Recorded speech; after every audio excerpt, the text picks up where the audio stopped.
তো নতুন ব্লগে তোমাদের স্বাগতম বন্ধুরা। কাজ থেকে তাড়াতাড়ি বাড়ি চলে আসার কারণে ওকে বললাম একটু ঘুরতে যাবি। তারপর সোনাও এসছিল সেদিন, সোনাকে নিয়ে সোজা চলে গেলাম গঙ্গার ধারের দিকে।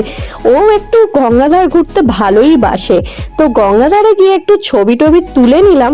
তারপর গঙ্গাধারটা ঘুরিয়ে দেখিয়ে নিলাম, কিন্তু আমাদের একদম ভাল লাগছিল না, হাওয়া দিচ্ছিল না বলে। তো আমরা বললাম চল একটু বাইকে করে ভালো করে ঘুরি।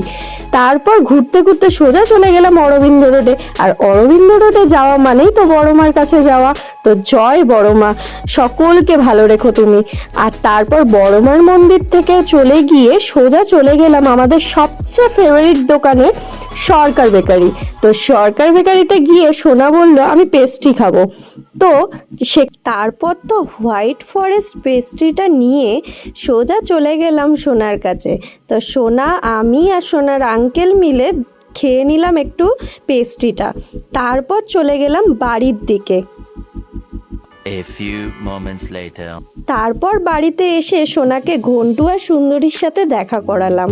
ঘন্টু আর সুন্দরী তো বসেছিল, তো আমরাও একটু বসে বসে ওদেরকে দেখছিলাম। তারপর রিতম তো একটু ওদের নিয়ে খেলে নিল। তারপর দুজন মিলে তো পোজ দিয়ে ছবি তোলা হয়ে গেল অনেক। তারপর চলে গেলাম আমার বাড়ির দিকে।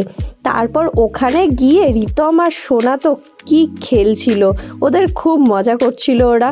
তারপর আমরা দুজন মিলে পরোটা আর ঘুগনি খেয়ে নিলাম মায়ের হাতের তৈরি।